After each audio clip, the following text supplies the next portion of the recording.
Vaheguru Ji Ka Khalsa, Vaheguru Ji Ki Fateh. This is the Sikh History Series podcast, Season 2, The Battle of Chamkaur.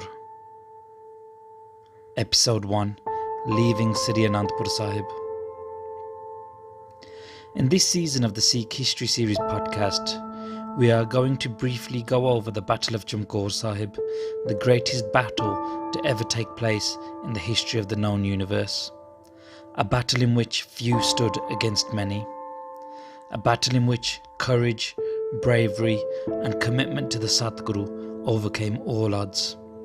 And a battle in which the elder sons of Guru Gobind Singh Ji, Sahibzada Baba Ajit Singh and Sahibzada Baba Jujhar Singh, along with three of the Panj Pyari and many other Gursikh warriors, were shaheed.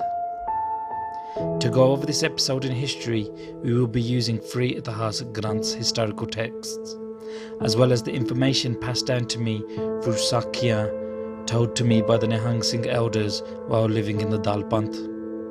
The Granths that I will be using in these episodes are Sri Guru Sobha by Kavi Senapati, one of the 52 Kavis of Guru Gobind Singh Ji Maharaj, whose Granth Sri Guru Sobha was completed in 1711.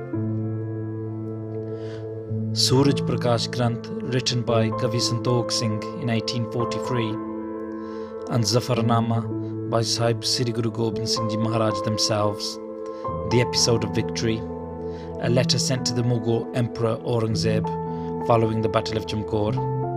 This letter, written by Guru Gobind Singh Ji Maharaj in Persian script, was the cause of Aurangzeb's death, whom died in much pain and distress after reading the Zafarnama.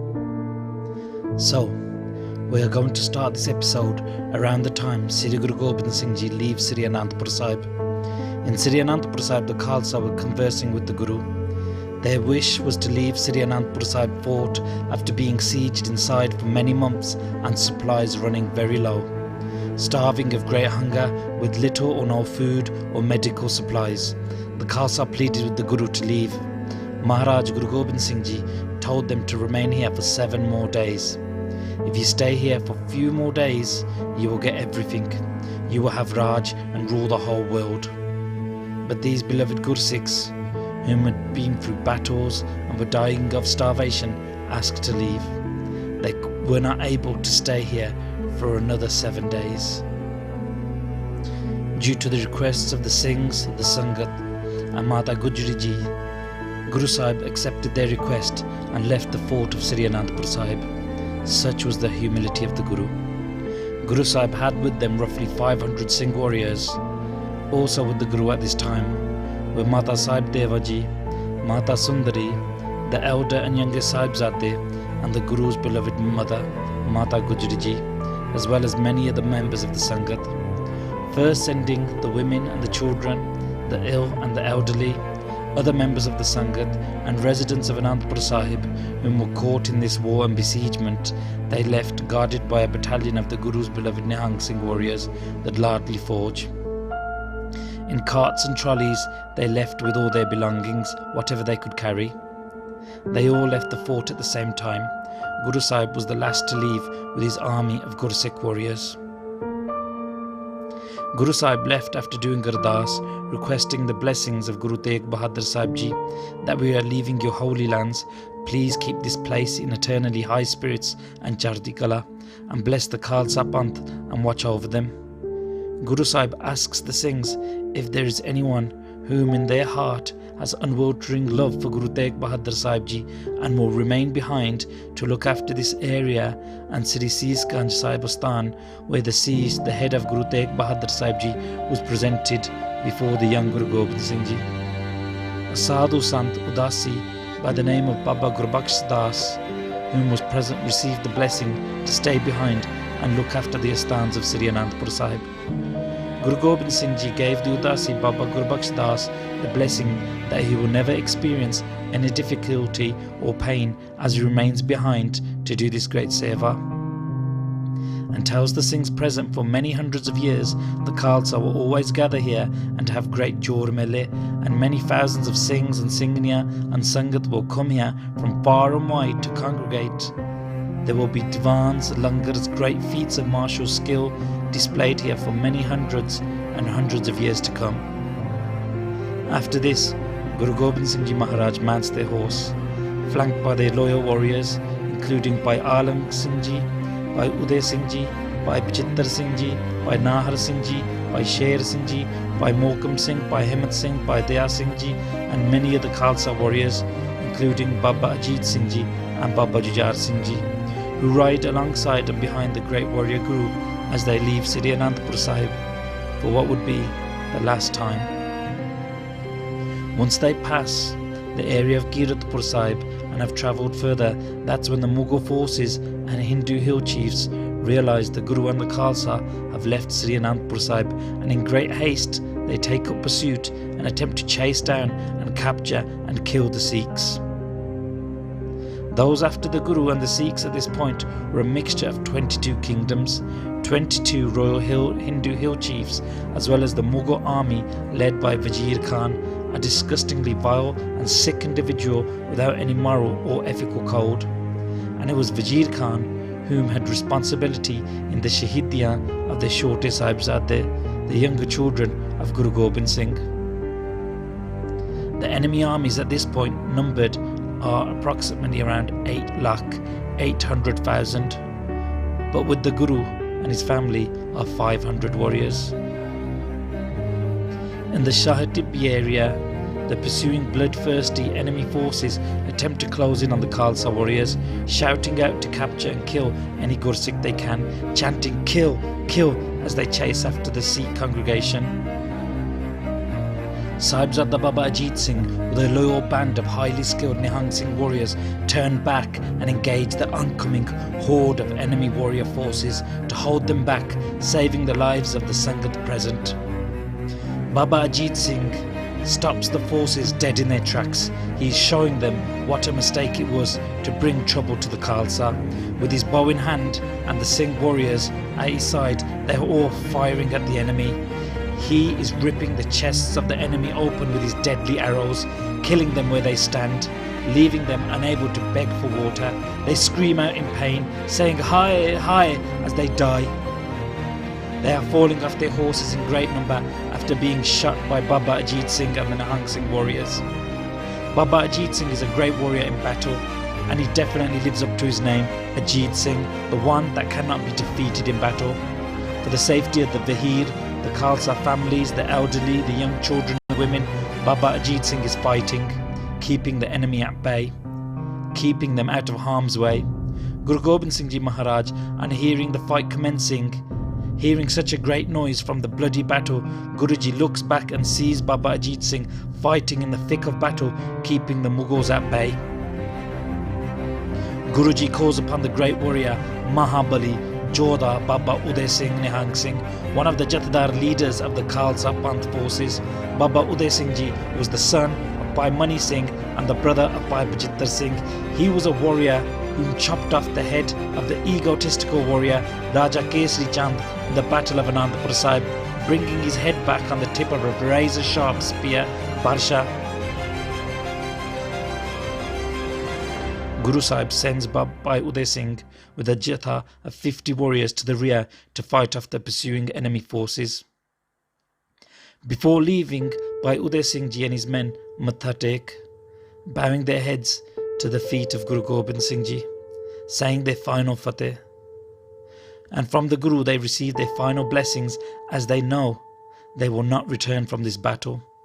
This is where they will stand and give their lives. Guru Gobind Singh Ji affectionately looks at his beloved warrior Bhai Udey Singh and tells him they will see each other again in Sachkhand, and they will always be close, that they will remain together in Sachkhand forever. He tells Udai Singh to always think of the Guru and die fighting while thinking of the Guru, giving Bhai Udey Singh a pat on the back, a thapara, and instructing them to go forth and destroy the enemy. Bhai Udey Singh Ji in great biras enters the battle of Sahi Tibbi to support Baba Ajit Singh Ji and protect the Vahir. Udai Singh has 50 fearless hooded cobra warrior Singhs with him, the Bajrangi Singhs, whom fight in the battle like hungry tigers. Udai Singh's horse is particularly rapid. On entering the battlefield, he rips a jakara, a Khalsa battle cry, which shakes the enemy to the core. An indication this warrior is about to bring the pain in the field of battle. In the battle, he tells Baba Udey Singh Ji to go to the Guru, his father. Guruji has requested for him. Baba Udey Singh does not want to leave the battlefield. He is at home on the battlefield. He loves the battlefield. Randek Sura Chit Ulas. Seeing the battle and being in battle, warriors are ecstatic and so happy. Baba Udey Singh Ji is loyal to the Guru's every word, so leaves the battlefield. Udai Singh remains behind in the thick of battle to shine and wreak havoc with his Bajrangi forces. While leaving the battle, Baba Udey Singh keeps stopping to fire arrows and kill the enemy. He is sad leaving the battle. He wanted to fight there. Udai Singh stands strong in the battlefield and fights like a crocodile, picking apart gazelles at will. Guru Sahib also sends Bhai Udey Singh Rangreta to fetch Baba Udey Singh Ji. Bhai Udey Singh Rangreta Guru Ka Beta was the Gursikh who brought the head of his father, Guru Tegh Bahadur Sahib, from Delhi to Anandpur Sahib. Bhai Udey Singh Ji tells Guru Sahib he was hoping and praying and wishing to be sent into battle to fight the enemy and give his shaheedi. Guru Sahib tells Bhai Udey Singh, then so shall it be. You will go and fight the enemy, and here you shall give your shaheedi. Your mind's wish shall come true. Now go quickly and fight the enemy. Bhai Udey Singh goes forth to fight in the battle, roaring like a tiger in the field of battle. Meeting Baba Udey Singh on the way and giving them the location of the Guru, and tells him Guruji is waiting for him. It is dark and it is night and it is raining a lot, so dark and so cold. Bhai Udey Singh Ji with his band of 15 Nihang Singh warriors are chopping the enemy like butchers. The arrows of Bhai Udey Singh are tearing through multiple warriors. The armies of the Hill Raja believe Udai Singh to be Guru Gobind Singh, for who else can fight with such courage and skill and bravery and audacity in the battlefield? Many people are dying in the field of battle. The Singhs are killing many warriors. Jackals and vultures are eating the flesh of the dead warriors. Singhs are also being shaheed in the battlefield as they die fighting and facing the enemy. Horses are now unable to move as there are too many dead bodies on the battlefield on the ground, and they are falling as they attempt to gallop over these dead bodies. Bodies are falling on top of bodies, and many warriors are screaming out in pain. Mughal generals are going mad at their forces, swearing at them. How are they not killing and massacring this small band of warriors, telling their forces to go forth and capture the Guru and kill the Singhs? The Mughals and the Hill Raja forces are firing thousands of bullets, and the bullets are hitting the Singhs. The Singhs are charging forward in great crowd with shields and all types of swords. The Singhs are killing the enemy and getting shaheed here themselves. Bhai Udey Singh Ji is killing in the battlefield. Now only Bhai Udey Singh and a few Singhs remain left alive in the battlefield to fight on. He throws down his bow once he is out of arrows, and now he is cutting, slicing and chopping the enemy with his sword. All the Singhs left now are surrounded in the battlefield and are fighting fearlessly. The Mughals and Hindu hill chiefs fire all at once, shooting Singhs to bits. Now only Udai Singh remains alive. The wounded warrior is pouncing on the Mughals like a panther. He has killed many men. With the kirpa of Guru Gobind Singh Ji, he is still alive and killing the Mughals. His whole body dripping with blood, his clothes drenched in blood, and they are sticking to his body, wet from all that blood.